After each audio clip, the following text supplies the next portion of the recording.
गरीब तबका है तभी उनको 5.5 लाख मिला, तो आगे 24.5 बैलेंस भी देना चाहिए कि हम भी अपना घर बनाएं, हम भी अपने घरों में रहें। हमको क्या पड़ी हर महीने में रोड पे आते हैं, क्या हम एक अमीर हैं? विधवा लेडी हमारी बुजुर्ग आ रहे हैं, 87 साल उम्र हो गई है हमारे बुजुर्गों की। लेडी देखो हमारी कितनी उम्र की हो गई है, अभी तक के बेचारी घर तक के खा रही है। कोई किराए पे है, कोई कहीं पे है, कोई कहीं पे। जब लड़ाई लगी थी 3 बार जुड़े, तभी हम मामा नाना के घर में चल बसे। अभी भी हमारी यही हालत है कि नाना मामा के घर तो जही किराए पे खर्च हो रहे हैं। हम गवर्नमेंट से कहना चाहते हैं कि हमारे नान के प्रभु जी की एक बात सुनिए, इनको जमीन दीजिए और 24.5 बैलेंस वो दीजिए। जो हमारी फाइलें रुकी हैं हर तहसीलों में, और हमारे जो तहसीलदार हैं, अपना SDM है, और बात की गौर करिए, उनकी बात जो है हमारी फाइल है पास कीजिए और आगे भेजिए। जो आगे बेच चुके हैं उनका 5.5 लाख लोगों को मिलना चाहिए, तब हम चैन से बैठ सकेंगे।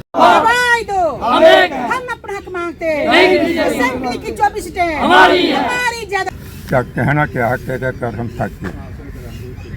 अभी तो इतनी धूप में जहाँ खड़े होना, इतनी गर्मी में प्रोटेस्ट करना बड़ा मुश्किल होता है। 2 पीढ़ी हमारी जा चुकी है, तीसरी पीढ़ी के में आदमी है, और इसी ढंग से गवर्नमेंट हमारे साथ मजाक करती रही है। जो भी हुकूमत आई उसने मजाक की, हमारी बात को सुना नहीं। हमें सफ़ेद बागी दिखाते रहे और अपनी राजनीति बरकरार रखी, वोट लिया, हुकूमतें बनाई, अपना राज किया, और हम वैसे के वैसे खड़े। सिर्फ आज से तकरीबन 15 साल पहले मोदी जी ने हमें एक 5.5 लाख रुपया का मौका दिया था। वो तो 5.5 मिला है, लेकिन उसमें भी कुछ लोग रह रहे हैं। हम चाहते हैं उनको भी पैसा सैंक्शन किया जाए। कुछ फाइलें पड़ी हैं, वो भी सैंक्शन की जाएँ। तहसीलदार ऑफिस में है, DC ऑफिस में है, उन पर भी अमल किया जाए। और अगली बात ये सिलसिला कब तक चलेगा? हमारी 6 साल तकलीफ बड़ी हैं। सबसे पहले JPC के आधार पर 30 लाख रुपया उन्होंने मंजूर किया था, 5.5 ही मिला। अभी 24.5 बैलेंस कब मिलेगा? कब हम कहेंगे हुकूमत ने हमारे साथ न्याय किया है? एक तो वो रहता है। दूसरा, जो लैंडलेस लोग हैं, जिनके पास ज़मीन नहीं है, उनको ज़मीन दी जाए। खासकर नान कैंप एक ऐसा ग्रुप है जिसके पास एक मरला ज़मीन है, उसको ज़मीन दी जाए। तीसरे, हमें हमारे बच्चों को रिजर्वेशन चाहिए नौकरियों में, कारों में, स्कूलों में, पढ़ाई में, ताकि वो भी आगे कुछ पढ़ें। वरना वैसे ही अनपढ़ रहे वो, क्योंकि 1947 की लड़ाई, 65 की लड़ाई, 71 की लड़ाई में उनको बहुत नुकसान हुआ। तालीम का नामो निशान ख़त्म हो गया, और इस ढंग से वो तालीम ले नहीं पाए। अभी वो गंदी आदतों में पड़ गए हैं। कोई शराब पी रहा है, कोई टीके लगा रहा है, कोई कुछ कर रहा है।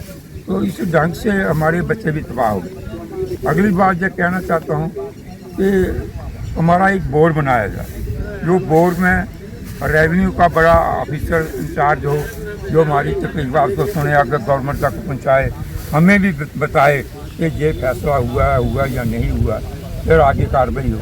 तो एक बोर्ड हमारा होना बहुत जरूरी है। फिर अब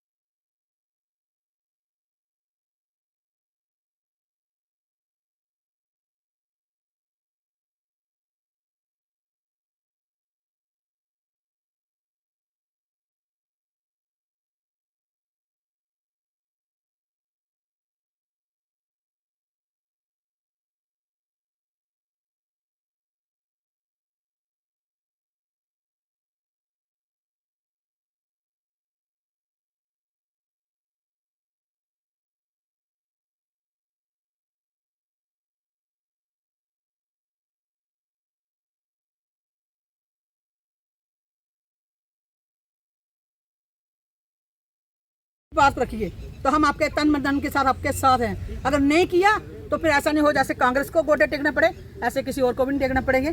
तो फिर बाद में बोलेंगे इन्होंने फौजियों ने ऐसा किया। हम बार बार कहना चाहते हैं, अपने BJP को 4थी बार समर्थन दे चुके हैं हम लोग। कहना चाहते हैं कि हमारी बात रखिए, हमारी बात सुनिए।